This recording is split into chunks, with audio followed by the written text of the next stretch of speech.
Hello, gang, and welcome back to the Doc and Buddy Show for our Halloween extravaganza. I will let you guess which is Doc and which is Buddy. You probably have no idea which is which at this point with our costumes. And Pirate, how are you today? I'm good. Buddy, I just want to wish you a happy Halloween.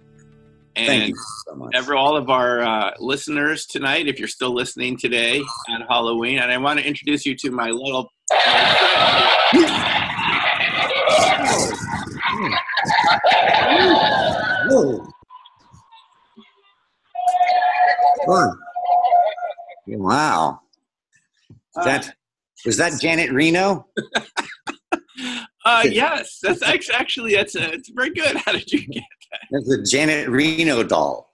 That's the Janet Reno doll. It's very scary, just like the UFOs and ETs. They're very evil, and you bring up a great point. Halloween is a great time to realize that you should not judge others by their appearance. They may look like monsters or evil demons, yes, just like ETs, but you should not judge them by their appearance because they could be innocent, sweet kids who just want candy. That's right. That's right. And talking about candy, I hope you like Sour Patch Kids because we have. Oh no. We have about 500 of them plus more reserved in case we run out. We get so many kids here. Westchester, New York. I have to say, I'm not boasting. This is not ego. We're the best Halloween house around. We spend hours and hours and do our shopping during the clearance sales for next year. And we are prepared for one serious Halloween for all little kids. I'm sure the mad scientist, the mad doctor comes out. Yes, welcome to my multiverse.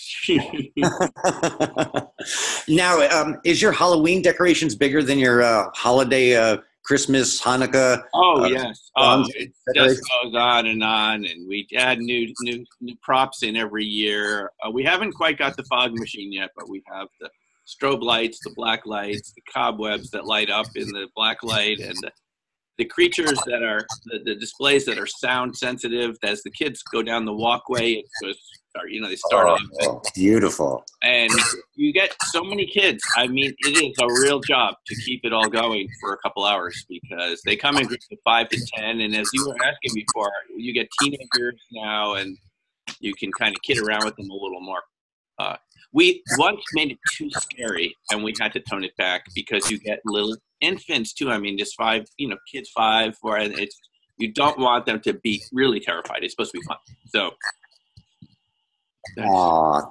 I was about to say, how gratifying is it as an adult to scare the crap out of little kids?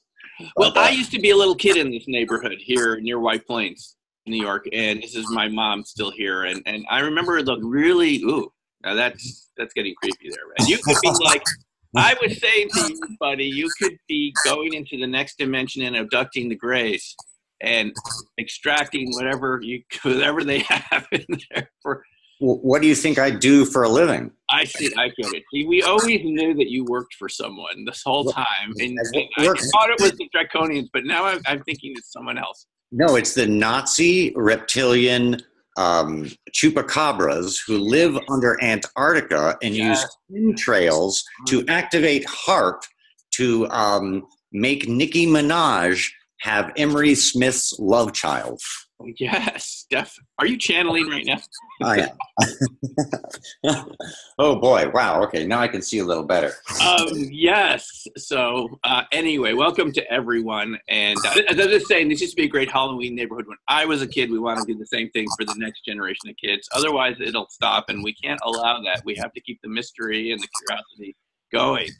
Yes, and Halloween is one of those holidays that really has that special part of becoming youth. And if there aren't good neighbors keeping the tradition alive, then you're denying kids that special part of childhood. Yeah, the one night out of the year where you can let your imagination go and kids take over for a night. It's the way it should be, right? And it's interesting too because it's also a night about confronting false fears. Yes.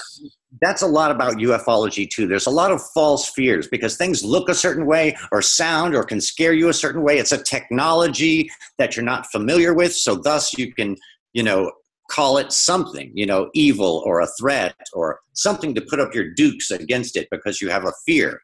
And, you know, with this ETI, non-human intelligence thing, it's very easy to cast it almost in a racist kind of way where you're judging someone else by their appearance and even their ability. It's really also their ability, not just how they look, you know. Just because someone is stronger than you doesn't mean that they're evil, you know. I don't know. Do you see any other correlations, or do you see that? Do you think that's an accurate correlation to make? Well, I would have to say ever since I saw my first UFO as a child with my mom in the Everglades, I knew they were bad boys because, you know, it just looked different. It didn't look like anything else flying around, and therefore it had to be bad because it was different. I mean, anything different from us has to be bad and scary. Sure. And I knew that they were just evil, and my goal in life was to wipe them out. Well, you know, the fastest way to find out if they're evil or not is to kill them and to cut them open. Let's find out. Yes, all the parts. Well, let's find out what color blood they have.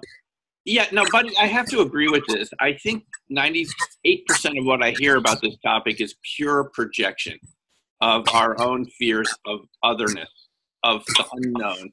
And I didn't invent this. I have to thank Stephen Greer for pointing this out to us in his early lectures, you know. And who's coming? What them? It's them. It's the evil. Who's that? Who is that? What the heck? I have never. This is, I don't. Who? Here. We were just talking about how scary they are. This really is a spooky Halloween. There's an animal behind that person too. This is our spooky dog, Pretzel. Oh, Pretzel! Say hi to the audience, Pretzel. Pretzel is Pretzel. Oh my God! I got one too. Pretzel. Meat sausages. Hey, you see? That's sausage. I told you folks this was going to be a Halloween special, and which one is Buddy and which one is sausages? We dress Pretzel up in a very elaborate light, remote-controlled light set, and she can strobe, and the LEDs can change direction, and the kids absolutely go crazy. Pretzel is the star of Halloween out there. We put her on the lawn, and she's glowing. Bye-bye, spooky ghost. Bye, spooky ghost. Pretzel. That's you torturing that poor animal. You know, it's interesting, too. I'm sorry to constantly make correlations to ETs, but when people wonder if you can have a relationship with a totally different other species that's intimate and caring and compassionate and shows intelligence both ways and is beneficial and symbiotic, I don't know if humans are able to do that. Are we? I don't know. It's a good example. We have this symbiotic relationship with pets and many other animals. Goats have been around people for almost as long as dogs. If you ever are around goats, they really like people, and until they hit you, butt you. But mostly they get along very well with people because we've been around each other. We must have been around these extraterrestrials or the visitors for quite a long time, and I think we do not know. I just want to emphasize this again. We don't know what's going on. And people use that to inject their own propaganda and their own agendas into this. And governments always want us to be afraid because that's how they make their money. So without fear, a lot of industries stop on our planet. Let's be honest. There's a lot of fear industries. News, weapons, legal systems. And I'm not saying there aren't things that we need to take precautions against. No. But we know that once you have these systems in place, it's not just our government. Just stop picking on the U.S. government. It's any government.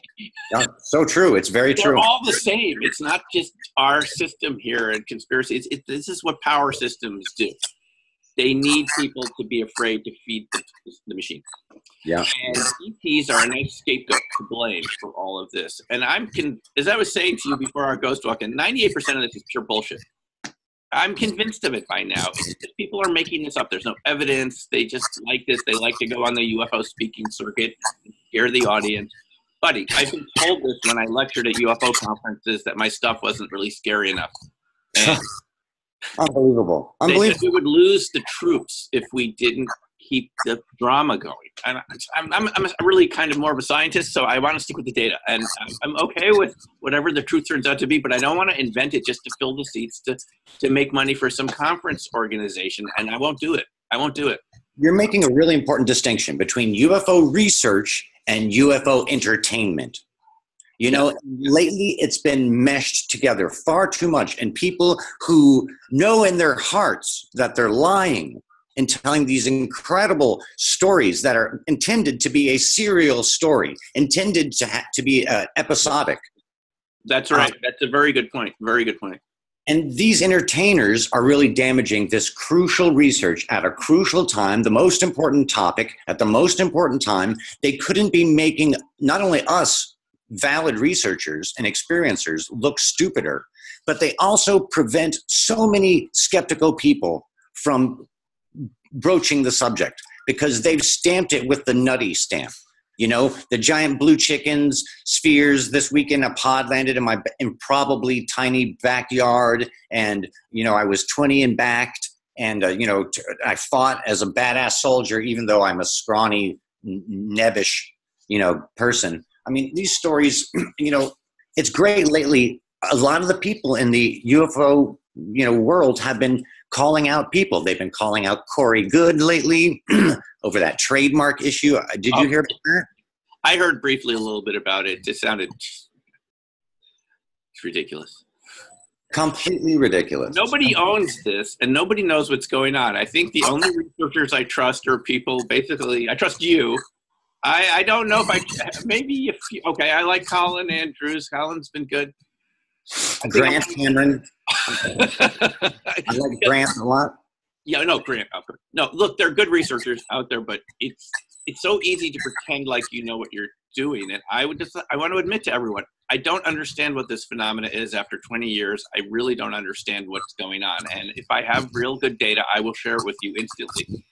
But I'm the first to admit it is a very strange phenomena, and I think we should all step back and just admit there are so many unknowns here. So let's not fill in the blanks prematurely because we're ruining the possibility to have a nice relationship here, like you have with your dogs, we have with our dogs. And it could become something really amazing, but if you inject a lot of fear in there, I mean, that's not going to do any good. Now, if there is reason to be afraid or cautious, I mean, I'm open to that, but I really need evidence first because it's way too easy to, you know, judge before you have the facts. This is why we have jury trials. Yeah. You need to have the evidence. It has to be laid out. You need to hear both sides. And yeah, this is a process that served us well for about 1,000 years, and I don't think we should, you know, just get rid of it because people want to start making money off of this topic and whatever they're doing with it. It's a big unknown, and we have a little bit of evidence. Just talking about evidence, buddy, can you fill us in on this, what's been going on in Italy with the TTSA? You were telling me, I've been out of the loop for a couple of weeks, so why don't you fill us in what's been going on and what's your take on it? Absolutely. I wrote down some notes somewhere. I'm sorry, I'm going to have to demask for a moment. Whoa! Okay. Wow. Oh, there he is. Oh, my God. Scary. Scarier. Somewhere I have some notes, but basically Tom DeLonge spoke first, and Tom spoke a little bit about his book and about some of that stuff, and whoa, and it was kind of lackluster, the Tom portion. The production value on the whole day seemed really weird. They were having technical issues, I guess, just because it was Italy and everything. Oh, I have this little notebook. Oh, I know exactly where it is. It's in my truck. But he touched upon some really interesting points. One point is he, of course, showed a slide that hasn't been seen before with 8 pieces of the metamaterial they got from the Atom Project. Okay. He also spoke about spoke about psychotronics, which is something he had not really spoken about before. Psychotronics. Yes, and he said something to the effect of, gosh, I wish I had a little notebook, that this phenomena presents a paradigm shift in our understanding of the world, or understanding of reality, even. Mm-hmm. So that might hint at the parapsychological aspects of this phenomena. the psychokinetic aspects, all Yep. that stuff that we do and understand very well. And we understand the connection vaguely as much as one can in this ununderstandable topic.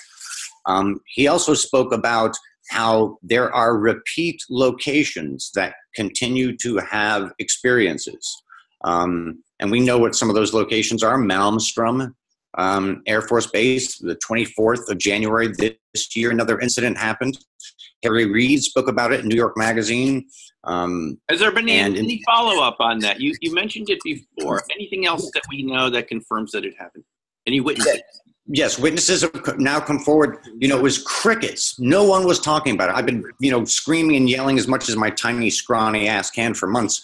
And then if you do a Google search now, you'll see a couple other UFO places have now, researchers have picked it up for the first time, just this past week. And there's some more witness testimony. It's a giant black circle that flew over the base. There was a power outage. There's confirmation of multiple witnesses, military witnesses, and radar confirmation. It's also important to realize that Malmstrom isn't just a traditional base. It also has a whole bunch of launch facilities around it within like a 10-mile radius. There's a bunch of these underground missiles and the little control rooms for each one individually. So I'm doing a FOIA on it. I know others are doing FOIAs on it. I even called the base information officer, but at the time, I did. At the time earlier, a couple months ago, the date was unsure whether it was the 14th or the 24th. And I told him the 14th, and he came back the next day and told me nothing all month. So then Elizondo spoke a little bit about what ATIP was, their goals were, and how they helped to try and facilitate that. And then the other interesting thing he mentioned was that this phenomena is very involved in the water. Is that right? That it's transmedium phenomena. It can go from the vacuum of space through our atmosphere and seamlessly underwater. And he spoke several times, and he kind of dropped a hint that they have a real thing about nuclear and water. He put those two together and isolated just those two. Yeah. And that goes along with the stuff I've been saying, especially about the Tic Tac incidents, where almost every single major naval exercise has had UFO AAV interaction in the past 10, 15 years. Wait, hold on. Oh, did he say that? No.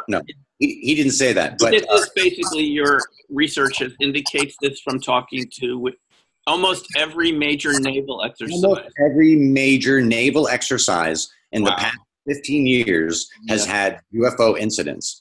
And and he said it himself that they have tons of information. They garnered tons of information. He spoke about how in the 80s and 90s, the fidelity and quality and frequency of this evidence blossomed in the 80s and 90s because of the quality of the sensor equipment and the amount of new surveillance equipment that was in the atmosphere and in other places. And then hinted that in the 20s and more, the fidelity increased vastly, and that they are left with tons of evidence. That's what Hal said. Hal said this publicly at the SSE IRMA conference, that it's increasingly difficult to hide the evidence because there's so much of it. But go on. Yeah. No, that's exactly really it. They're concerned about foreign because the amount is unmanageable. There are cases, and we've spoken about this. We have I don't even want to say how we have this information we've been talking about this for 6 months. The West Coast, the Gulf of Mexico, and the Atlantic have had numerous incidents. And in fact, there's repeating incidents happening in the southeastern Atlantic and also in that area of the Nimitz incident, southwest of Escondida. There could be who knows what going on there, but those are repeat natural locations. Because it's interesting you're saying that, because I read an article that somebody sent me through one of our YouTube channels here. They said you should take a look at this, and it was an interview with Kevin Day. Yes, one with George Knapp, but he had written some fiction about these incidents, and he mentioned it was in proximity to mining operations, and he's got a real focus on the mining operations. Okay, okay. And also with Skinwalker, he tied a connection to that, to the mining operations of Skinwalker.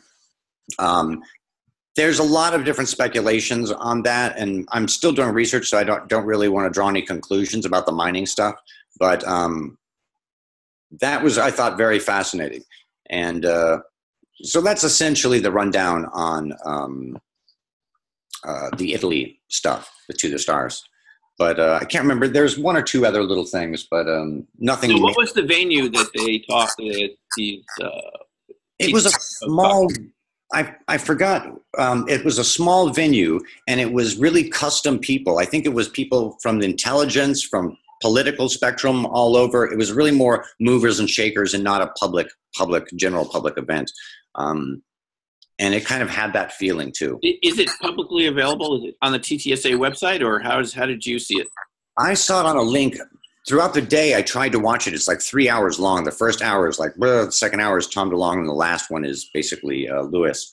The links keep getting taken down really quickly, so you might be able to find one. Now, you did mention something before we started recording here, is that there was a lab, name of a lab shown. Oh, yeah. Relation to the meta. Is it the same one that I'm told was on the Hal Puthoff video when somebody enlarged it? Yeah, and in fact, I spoke about it. It's not only was it enlarged on the Hal Puthoff video, Hal mentioned the geography. He's like, well, for the really, I mean, he mentioned the geography of the lab. He said, when we have to do really intensive testing, we take it up to this city where this lab is. And so the next day after you and I spoke even, they edited that portion out. It's the same lab they were talking about. Wow. Yeah. And so now you said that there were 8 metamaterial types shown from 8 different crafts? Yeah. Is that what we're... Oh, I forgot an important piece of information. He said that within 4 months, there will be some revolutionary new information confirming Rendlesham. And is that right? Yes, and I think that is, and from what I've heard, I haven't had double confirmation, but I got a pretty decent inside source who says that's a Rendlesham metal. One of the pieces was recovered from the forest where, was supposedly dripping stuff. Oh, the dripping metal. Now, that was on the third night, right? The third night dripping metal incident with the... I'm not certain. It was with Hall. Yeah, that was the third night because they said that they saw something that looked like an eye moving through the forest, because I've heard Paul talk about this at several conferences and interviews and so forth. And because the first night is just Burroughs and Peniston, right? And they are told to go out there. And the second night is Bonnie Templin, right? They send a security guard out by herself. And we're told that something comes through. The windows are down in the patrol car. Something comes through in front of her face into the car. Wow. Never heard that. A light. And when she was asked to go out the next night, she refused. Apparently even drew her weapon and said, I am not. Now, she has not given interviews, according to what we're told. I believe, if I'm remembering Peter Robbins correctly on what he, told us about this. I'm not sure if it was at the Citizen hearing or another time that I ran into Peter, but she refused to go out this. The third night is when allegedly 30 guys are out there in that field, and I might be wrong about this. If I'm mistaken, please correct me. They see the eye moving through the forest, and or was that later on the first night where they come back out again? And I think the dripping metal, there are different versions of this story depending on who you talk about. At one point, the eye explodes and the metal drips down. Yeah, and this is the metal they have the samples of. Apparently, yes. But also, too, Rendlesham before, even 5 years ago, Rendlesham was one of the very best cases because of everything. And so much information has come out lately. The radar stuff has come out saying that the radar tracks were there on radar officers. There's over 30 witnesses. And then the information about the fact that the craft was shooting a light into the bunker where the nuclear weapons were stored against the agreement we had with the UK at the time, secretly stored. So that was kind of enlightening and might be the actual reason why they were there. If you follow their track record and nuclear locations. So I think that's the big evidence that Luis Elizondo is going to reveal within 4 months. So we'll see about that. You know, buddy, that is really huge because a lot of the debunkers have attempted to take aim at the Rendlesham incident, right? And incident, because it happened over a couple nights. And unfortunately, there's a lot of acrimony between the witnesses now. Sadly, yeah. But it's such a good case because, as Gary Heseltine pointed out to us, he gave an extensive lecture on this at the night lectures at the Citizen hearing in 2013. And he went through all the evidence. And he said, as a former, police investigator who looks for evidence, he goes, look how much evidence we have for this case. I'm just paraphrasing. He went through each case and what happened, and the indentations, the plaster casts that were made of the indentations, the estimates of the weight of the craft from the indentations. And he said, this is all evidence that would be admissible in court. You're right. He goes, I know, I'm a former police detective. This is what I did. Wow. He went, with the all sorts of examples of this, the HALT recordings. That recording is stunning. What's really stunning to me about it is that the part where I think it was the second night or the third night or whatever, it was the night where they're all together and he's recording it. A craft is flying in the sky, zips over them, then shoots a controlled beam down at their feet for a couple of seconds. You've got the highest military caliber witnesses possible here. This case happened. And there's technology and indications of technology there that are mind-boggling. If a craft can break into 3 craft and buzz around, then disappear into nothingness, I mean, we're talking about, even if it's an illusion, even if it's, buddy, this is incredible. Buddy, are you sure it wasn't, they just weren't seeing the lighthouse? That's right. They just saw a lighthouse at a distance and were mistaking a lighthouse. They saw the lighthouse. This is what people have said. They showed that the blinking of the lighthouse kind of matched up with Halt's fear on the radio, on the recording. Look, he said, it's happening. And they blink. As Halt told us earlier this year at Open Minds, the Scottsdale conference, Alejandro's conference, that he said, we know what the lighthouse looked like. We saw it every night. This was not the lighthouse. It wasn't in the same direction. And the lighthouse has a thing, a big screen behind it to prevent the light from coming back in a large amount back towards land. It doesn't do any good coming back this way. It's a wonderful way to undermine the case, because when I first heard the case and I heard that explanation, I had to investigate it because it sounded so good. They had matched it to his speaking. Oh, there it is. There it is. And they matched it with video. But you can, very solid, very convincing, yes. I think that actually could have been a intelligence disinformation Probably. I know. There's so much of that going on, and the average person doesn't know the difference, right? But now we're being told, as you're telling us, they have samples. This whole time, buddy, I got to tell you, I was looking through evidence for Rendlesham. When I do videos like this on my channel, I research them ahead of time to make sure I have dates correct. It takes a while to make a YouTube video. Not everyone knows this. You have to research dates and names. You want to be factual when you're just speaking, without a script. And I came across a guy who said you could hire him to speak to show why Rendlesham was nothing. And he could debunk every single point. I'm not going to mention his name because I forgot it. But he basically said, we now know that the indentations were little rabbit warrens. I guess 8-ton impressions were just rabbits digging. And he went on with each of the thing, the lighthouse, and he tried to explain it. And for those of us that haven't actually been to Rendlesham or haven't seen physical evidence or weren't there, so you might be swayed by a little bit here and there. I mean, we've all made mistakes now and then.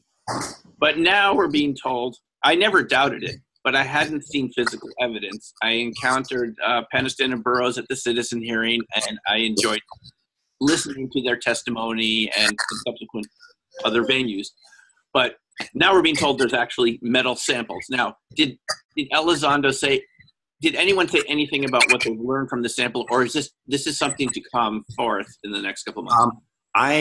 From the information, they're going to release information that the metal elements come in concentrations that are not found naturally on Earth, and that are impurities that are not known and in combinations for manufacturing. So it's kind of the traditional thing. I don't have any information on whether they did any of that anti-gravity wave guide stuff on it, like they have the other pieces that have come out positive, or the extra solar sampling. But they probably have, even if they just got that mineral, stuff. But it's pretty, for those who like nuts and bolts, for those materialists out there who don't believe in this topic, the metal is, at first I was like, why on earth would the government let To the Stars have revolutionary material that hints at anti-gravity technology? Why would they do that? That stuff would be the highest national security value. If this stuff does half the stuff we believe it does, why on earth would they let To the Stars wave it around? Well, now I think we kind of know.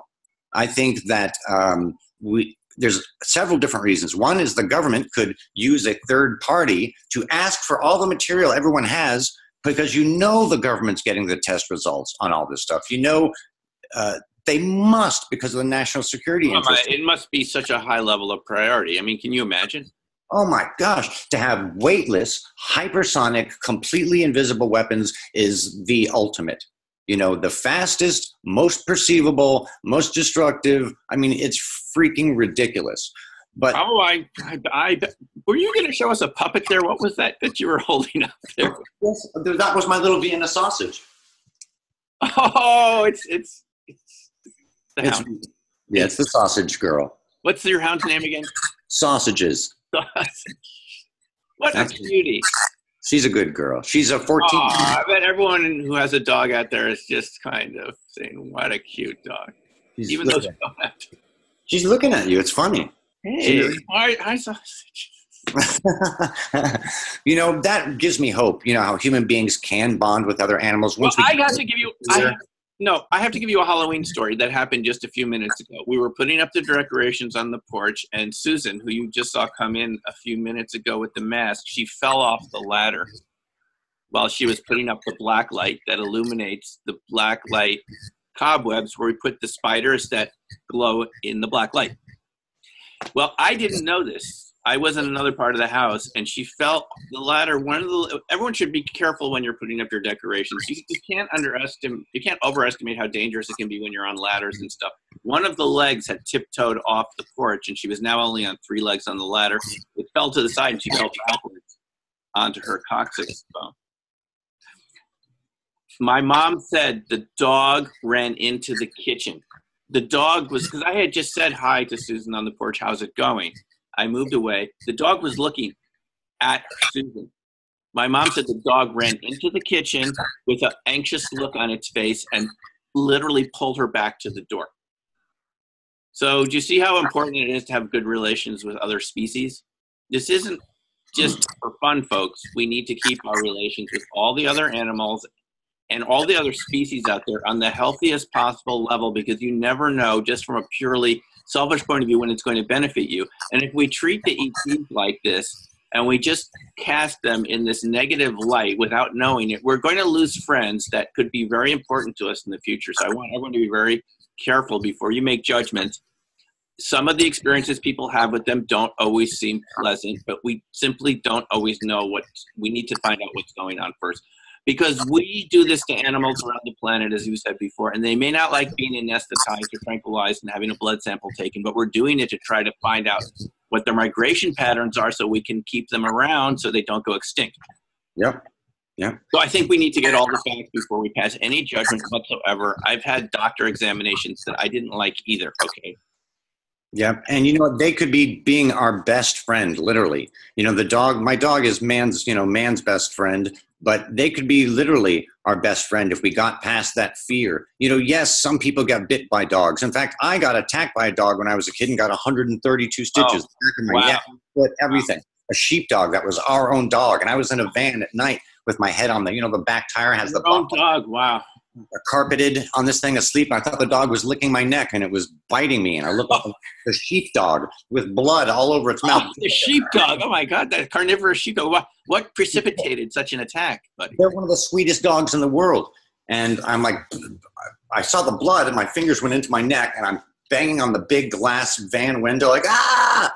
And anyway, the dog was old. We had gotten it off the street in Vermont. It had burrs in it, had cleaned it out, everything. There was I didn't have like ham on my neck or anything. It just out of nowhere. I was asleep. I thought it was licking me. And I don't hate dogs because of that even. And, we need to judge, gosh, the stuff we could learn. Yes, we can learn from the crashes, which seem to be intentional to me. There's so many crashes. I think there's several reasons why there's so many crashes. We could get into that. That's interesting. But I think there's so much more we could learn from communicating. Some of the biggest questions we'd ever want to know. And I think they're going to slowly feed it to us. They're not going to hit us with all the information at once. We'll build a slow relationship with them. And it's going to be soon. One way or another. It's happening already. No, I don't see any way out of it at this point. It's going to happen. And it's important that we go into it with the most open-minded sort of objectivity and honesty, right? And if there is something negative about this, people feel there needs to be defense. I'm open to that possibility, but give me evidence. Show me that this is true and not just the product of your imagination, right? Because we have seen that so much on films and sci-fi that I really doubt it's true. If it was true, we wouldn't have seen it for decades in sci-fi films. That is just us projecting our own fear and negativity onto other people. You were talking. I mean, we've been doing it for hundreds of years. It creates wars, it creates misery, and it all turns out to be superstition in the end. At least for humans, we're all pretty much the same. We all have pretty much the same red blood. We can give transfusions to each other regardless of your ethnicity, right? And we create these barriers and the negativity. And I feel that it's our own emotional baggage that we have to process. And isn't it easier to blame other people than to take responsibility for something that you caused?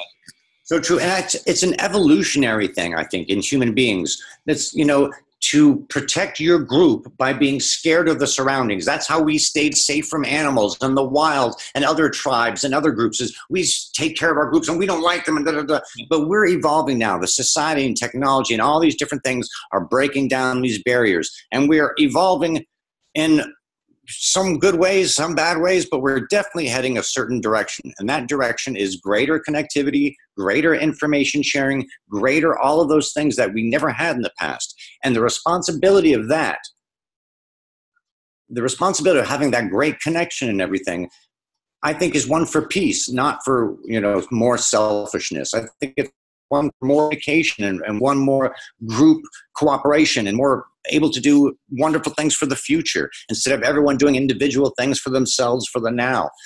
We've got a lot to learn. I was joking the other day that once communication starts, real communication, this will be after we know there's, lots of different life forms in the universe and the Drake equation's wildly underestimated, all that stuff.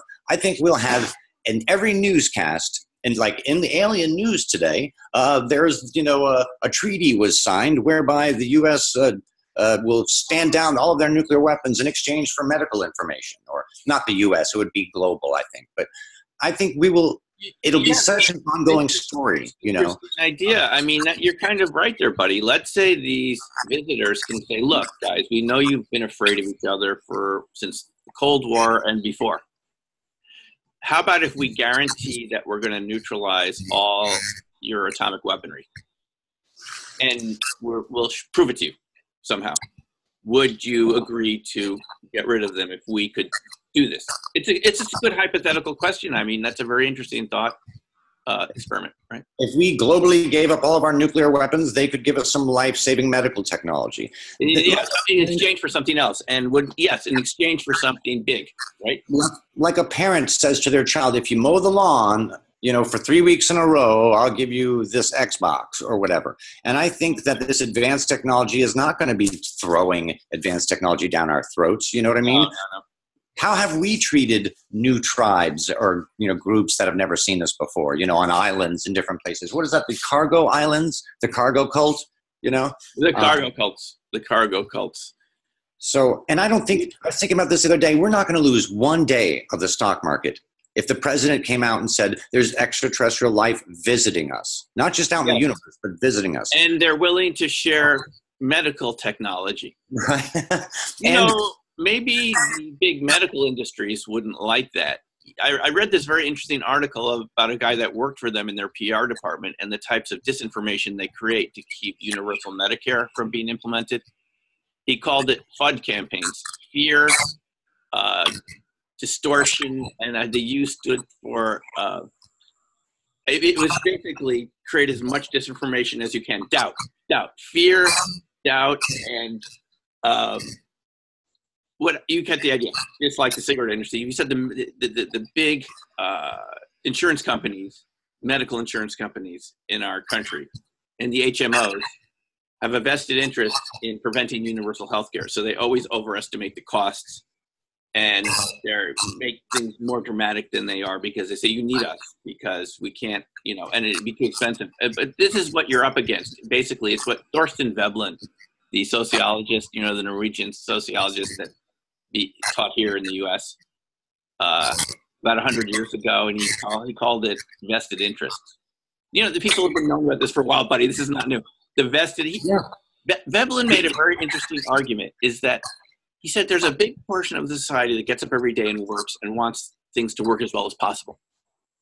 But the people that control the money supply have a vested interest in you staying with their products, so they deliberately sabotage their own products so that you need to keep coming back to them to repair them, to get updates and upgrades. I couldn't believe Veblen came up with this 100 years ago. It sounds just like what we're living in, that the engineers basically want efficiency and want things to work. And the owners don't want it to work because they make a bigger profit when things don't work. What is that thing called? Is it planned obsolescence or whatever? Yes, when a company designed planned obsolescence and more, because they have to deliberately make things work less well.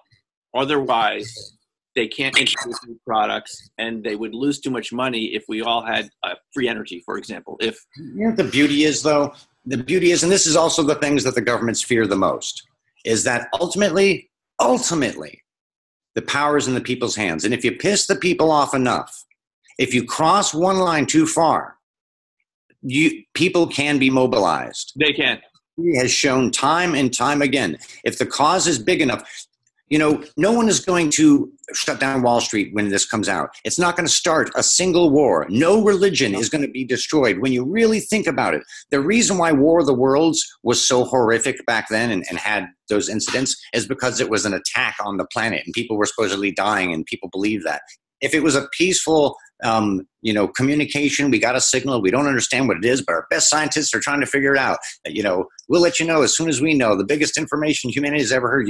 And the message could be something like, with peace. They obviously speak our language. They know exactly how to speak every language on Earth by this point. Obviously, their technology. If our computers can speak every language, theirs certainly can. Hopefully we'll be able to start this slow relationship and allow humanity a chance to reflect on all these issues. It's not going to be crammed down our throats all at once. It's nothing to fear, just like an animal in the rainforest we've never met before. No need to worship it or fear it, just understand it. Well, so let me ask you this, buddy. When we all get to be on Star Trek, are you going to play Spock? Oh, hell yeah. With these daddy-os? I am in the running for a Ferengi. There you go. You're Quark. You are definitely look like there. I understand the resemblance. I understand. Yes. Whoa, a Ferengi, folks! I didn't know we were talking to an ET on the show. Buddy has been right now. ET is here, and I want a Ferengi. ET wants cash. I can also be the ones with the veins in the head from the early Star Trek episodes. I see. Yes, the early one. Oh, yeah. Hey, on an aside, have you seen any of the new episodes? There's a new Star Trek out. Have you? I want to. Yeah, I haven't. I think it's only online or something. I don't watch a lot of TV, so I don't know. If anyone knows, Phil, you can let us know in the comment section below. I saw a a little ad for this. I mean, I love Star Trek as a kid. I mean, that introduced me to this. I'm talking, buddy, as a 6-year-old, where this is important for kids. Think how our impressions of the world are formed, of the universe, by shows like that, and it made me curious. It made me feel there was something exciting. Yep. It made me see past color, race. None of that stuff mattered. Yeah, it showed that we can all work together for a bigger goal. And guys, let's point something out. It's a freaking big universe out there. Really big. And we can all be exploring it together. I doubt we're going to run out of space out there. And you know what? Created faster than we can even see it from a telescope. From inflation, it's still going on. And how wonderful is that for a species that loves to explore, that makes a discovery and then doesn't even appreciate it, wants a further distance, wants to reach a higher goal, a higher benchmark. I mean, the universe is built for exploring and exciting. It's built for us. And as some channels have said, we're the explorer race. It's our destiny to explore and to go out there and make new friends. Yeah. And if they don't want to be friends, fine, but just leave us alone. Yeah. And I think we'll make it better for them and discovering new things. How much fun would that be? How good would that be for the economy? Right. We go to asteroid belts and other solar systems.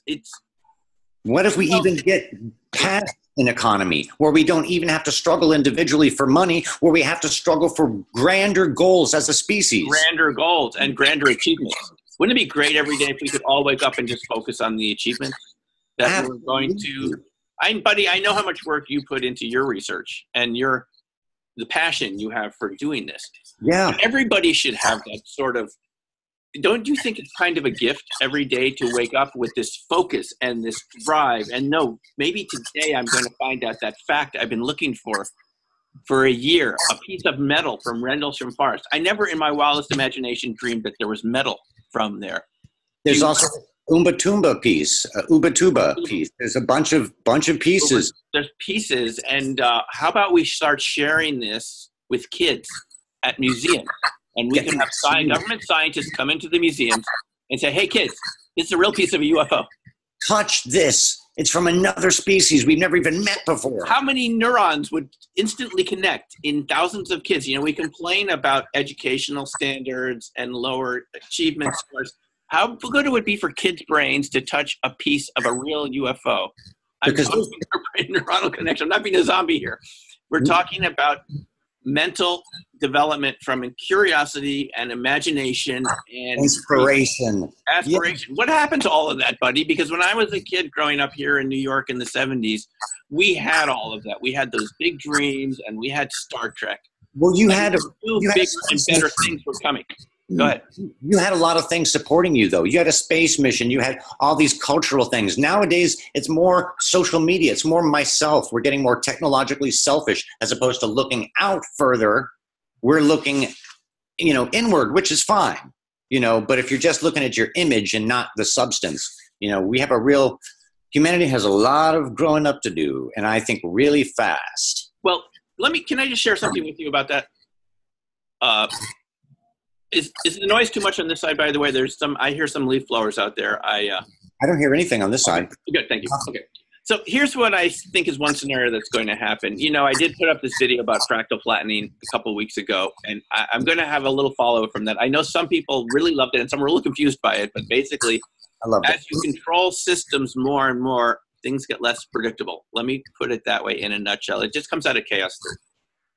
As you try to control at smaller and smaller levels, you get unexpected discontinuities at the grander level. It's just the way the dynamics of living systems work. You can keep whacking the moles down, but they pop up. That's chaos theory, okay? Kind of.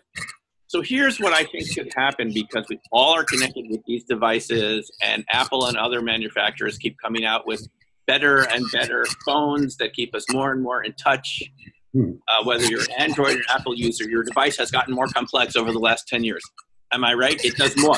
It allows you to FaceTime and connect instantly with your loved ones. And okay, so buddy, what do you think is going to happen when we have one day comes along incontrovertible evidence of extraterrestrial craft in our atmosphere or on the ground, and there's video evidence from all of these cell phones simultaneously and the media, and everyone, like I see in Manhattan, walking around staring at their phone, is going to see an alien face pop out of their phone. And it's going to be a lot scarier than your alien face. Or maybe it won't be. It'll just, what do you think the social impact of that? Because as I mentioned in my previous video, it used to take 2 weeks for news to get across the country. And now, instantly, all of this myopia of the selfies and it's going to focus on something that no one has ever seen before. How do you think people are going to react to this? You know, you may think I'm crazy for what I'm about to say, but do you remember last year it was the blue dress or is it a yellow dress? That video that was out and people were like, look at this dress, is it blue or yellow? And it got crazy viral numbers. It was talked about on newscasts and all that stuff. I think it'll be shocking and wildly, shocking, neat at first that is confirmed. But I think humanity is so, we're unquenchable. We can't, we just keep going. So we'll hear about it and just keep going on. Everyone still has to pay their bills. They still have to do everything. Stock market won't lose a day. There won't be any religious wars. There won't be any wars caused over it. There will be brown nosers, people saying, oh, I'm the ultimate ET expert. There's going to be people selling. Yes, it's me. Me. Sure. Metamaterial hairspray that keeps your hair perfectly anti-gravity. There's going to be all of that, bullshit. But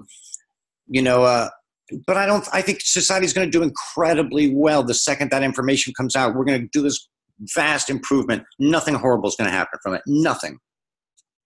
All good in my book.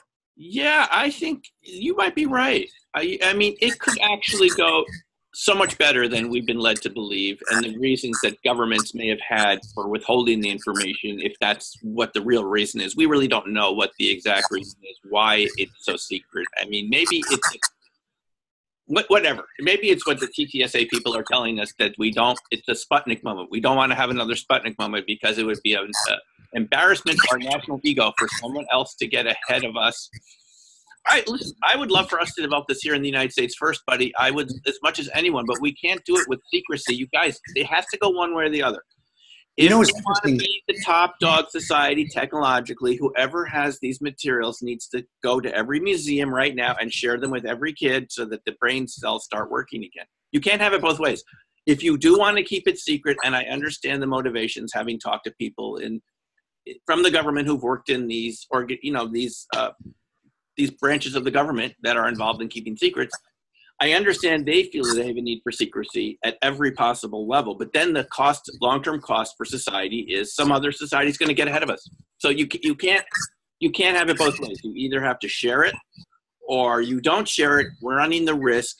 This is, by the way, what Hal Puthoff told us at SSE, is that the reason the United States got ahead of the Soviet Union in the 1950s in electronics, even though they both started in the same place with vacuum tubes, is because in the U.S. things are shared openly between companies. And in the USSR in the 1950s, I mean, Stalin didn't pass on until 1953. So think how much was being shared there? Like nothing, because everyone was afraid for their lives. So you can't have it both ways. Okay, an end of editorial. No, but that's an important point. And Luis Elizondo, in a previous speech, spoke about how important South America is to this. And someone posed a question, how important is South America into this question of advanced aerial vehicles? And he said, took a pause for a moment and said ominously, crucial, or some word like that. It was a very intense word, integral or crucial or something like that. And we know that there's several governments down there, Venezuela and Peru, who've already officialized this. It's a very open government programs for it. In fact, there's the secret programs that I've spoken about on my channel before, and other witnesses who have come out, so I'm not going to be assassinated for it. But there is a secret government program with the U.S., and apparently Russia used to be involved in it. It was an international program, like we're talking about. It's such a big... Really? It was. Russia was apparently involved in it for a while. And another witness who speaks about it, who I just saw an incredible video about him speaking about it, said the Chinese were also involved, apparently. And it's between the department. Wait a minute. You are really filling in something really big for me right now. You're filling in something very big. I will just mention in Black Swan Ghost, I had a witness, Peter. Peter from the UK, Peter Leather. If you read that chapter, he has this sighting with a friend at night walking over the downs near Surrey, and this object lands and a bean gets out. And his friend is so panicked that Peter starts to get afraid. The bean walks back in the ship, door shuts, takes off, speed of light, he said, back to the horizon. But he wanted to meet this fellow because he had some sightings as a kid. And he said, oh, they're finally here to take me up in the ship. He had sightings, he wasn't afraid. Well, the consequence was a couple days later, he's invited to a UFO meeting in a pub. And when he gets there and he goes down, they got pub owner says, oh, they're down in the cellar. There's a bunch of guys in the cellar. He opens it up. He said they were wearing uniforms that he couldn't identify, military uniforms, actually almost like doctor's uniforms. I think, excuse me, let me correct that. I think he said they were almost wearing like smocks, like a doctor. And he said every nationality was there. He said it was like the UN. He said every nationality was represented there. And I was wondering, what organization did he encounter? So by you telling me this right now, that there was an organization, and that fills in the gap. This is in the 70s, but that fills in a little piece of information. This operation was in the late, I think initiated in the late 80s. Okay, so this would have been 10 years. Anyway, go ahead. More than 10 years. It's way more than 10 years old. That the Chinese were involved. So our two biggest supposed adversaries, the Chinese and the Russians, were involved in the area. And essentially what they had done was create, the only way to really describe it is like a UFO trap. Because the UFOs go from the coast across Peru and into the rainforest. There is like a highway. They're going into the rainforest, and I bet getting biological samples to try and save this biosphere. And they're going back and forth, back and forth, back and forth. And they kept tracking them. So the U.S. placed some radar facilities along the border. Blink, blink, blink, blink. And then here's where it gets really fucking nutty, is they placed laser sights in between the radar sites. And I'm not the only one speaking about this. There's other witnesses. There's a guy named Wygand, I believe, who's on a Dr. Greer video, and he's an incredibly, impeccably believable witness, and everything he says, it matches the information that I have. Oh, right. I remember. Yes, I remember him. It was radar site, laser, radar site. He mentioned Peru. Yeah, that's right. That's right. And they've captured more than one craft there. They've shot down or captured or whatever. Talked about that. That's what he was talking about? More than one craft. It was that guy that worked in Virginia, if I'm not mistaken, for a naval facility, and he talked about them tracking them, and he mentioned Peru. It's one of the disclosure witnesses. People who haven't seen this should just look on YouTube. It's all there. But so this is interesting. So they were setting up a trap? They're setting up a trap along the border. Essentially, the border goes, it just basically forms an L of radar, laser, radar, laser, radar, laser. And it also borders Bolivia, I think, is on the bottom of Peru. It's really stunning because he also mentioned the Chinese and the Russian and the Department of Energy, and I have all of that same corroborating information. Working together to attempt to get the craft and find out who's inside and how they work. I think they have an international UFO semi-agreement with nations, and they're supposed to information share, and they were up to a point. I heard a separate rumor that Russia was kind of separated from this at some point. And it's pretty stunning fucking information. There's a lot of stuff that's in that gray area. You know, you and I like to focus very much on the science side. You know, is it evidence or is it an anecdote? Right. You know, there's a big difference. Guilty as charged. You know, and I want to know evidence, even if it's uncomfortable, even if it's outside of my own framed illusion. You know, I'd rather have the truth than something comfortable. And so many people want, you know, what's comfortable. But this information is real. And I think if the U.S. citizens found out that we were shooting down conceivably living craft, killing conceivably living creatures, killing our neighbors, the consequences of that, you know, it's so bad that I don't even think the general public should hear about it. You know what I mean? Because I think all of the intelligence agencies, everyone needs to be given amnesty over this UFO issue. We need to find out what's going on with this. It's just not acceptable anymore. And give everyone amnesty, and then the information will come out, right? Yeah.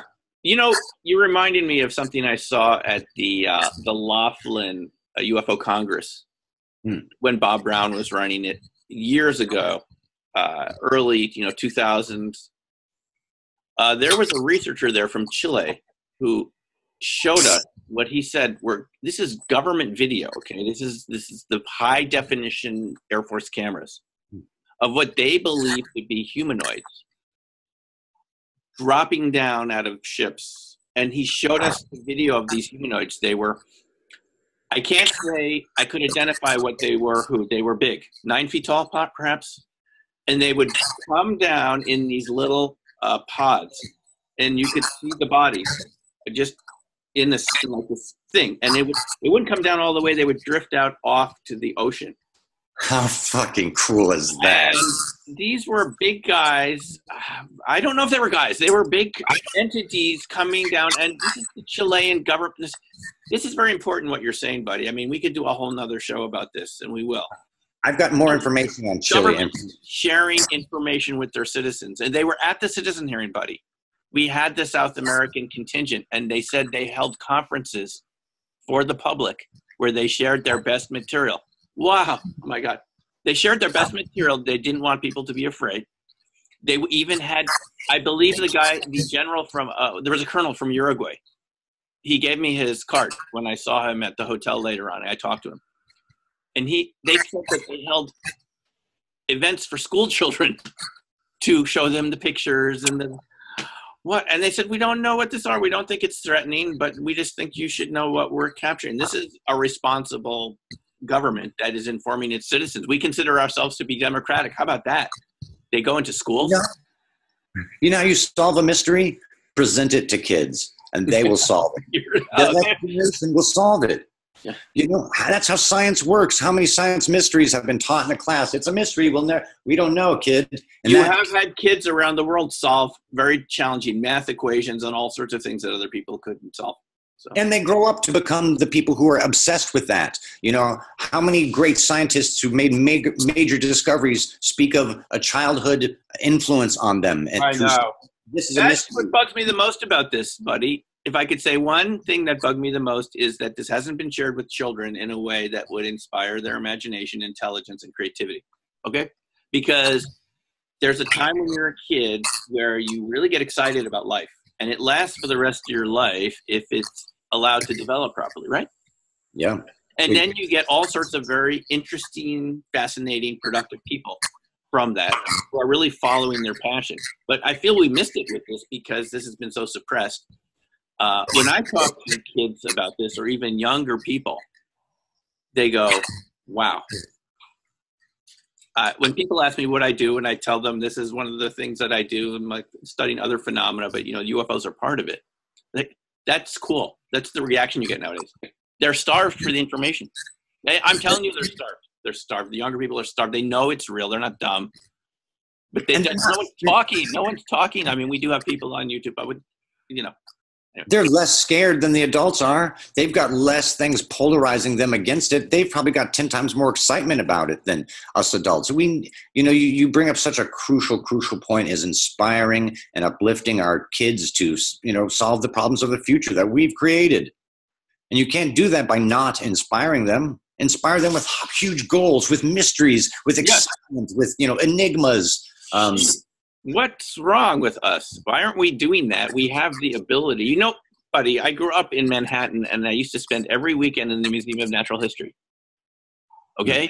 I still remember the dioramas of the dinosaurs. I can remember it now as a 3-year-old, seeing these dioramas of the big, Yeah, they're still there, the dioramas, the same time. Brontosaurus doesn't exist anymore. Do you know that was taken out of the compendium of animals? There was no really Brontosaurus. It was 2 animals. Yeah. There was an animal with a long neck, but they put 2 skeletons together. So the Brontosaurus has been deleted from my. I like the Brontosaurus. That was the biggest, coolest one when I was a kid. It was the biggest one. And they had the huge insects that were bigger than you, just out of paper mache and plastic. Oh, yeah. It's so important for children to be around this. And we're being very selfish by not sharing this with them. I think when they grow up, they're going to say, hey, those adults weren't telling me the truth. It's like East Germany. Yeah, and they destroyed our environment. Why is there radiation everywhere? How come I can't catch a fish out of any river that doesn't have some sort of toxin in it? My grandparents were assholes. They were so selfish. All those endangered species, I would have loved to have seen a spotted leopard or a vaquita or this certain type of owl. What a bunch of, greedy bastards. Yeah, it's really hard to find all these species disappearing. That the Yangtze River porpoise, they haven't found one in quite a while. I mean, it's really sad to just have a species that disappeared because we were careless and we didn't seal that pipe that was just polluting their environment. Or can't we design nets that don't catch the little cute Mexican porpoises? Have you seen those little guys?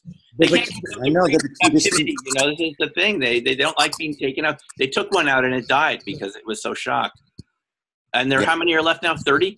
Less than 30, they say. Less than 30. What's wrong with us? We can't mobilize. Okay, here's one really good use of drones is for poaching in Africa. This is what I like to hear is that they're setting up these drones and it's working to protect the elephants and the rhinos from these. Yeah, they're also using them to find tortoise and turtle shells. See, this is good. And hey, buddy, if we had the UFO technology in the drones, those drones could stay up all the time protecting the rhinos and the elephants 24/7. They never have to land. Yep, tracking. We put an end to this poaching overnight. Yep. It's amazing. I think we need ET to be a mirror for us to look at ourselves. Things are so disastrous now on the planet. A mass extinction is happening right now. The convergence of all of these eschatological possibilities are real. And as time passes, they grow in probability. And we need a big, humanity doesn't change unless it's either shock or pain. And hopefully we can, by the shock of ET, do some reflecting as opposed to the pain of when the biosphere starts collapsing more and hundreds of thousands suffer and die. Hopefully we're wise enough to see the future coming and protect those people. Or we can protect ourselves now and just worry about me and my space. Very well said. Buddy, on that note, I think we covered a lot of really important material today. Thank you for bringing up Rendlesham and all those other cases. The Peru UFO trap. We're going to have to talk about this more. I have never heard about that except from innuendo from the disclosure witnesses. But I think it's a good time, and we want to wish everyone. Is there anything else you want to say, buddy, before we close? No, just really quickly. Take care of each other. Love each other. That's all. And have a fun time.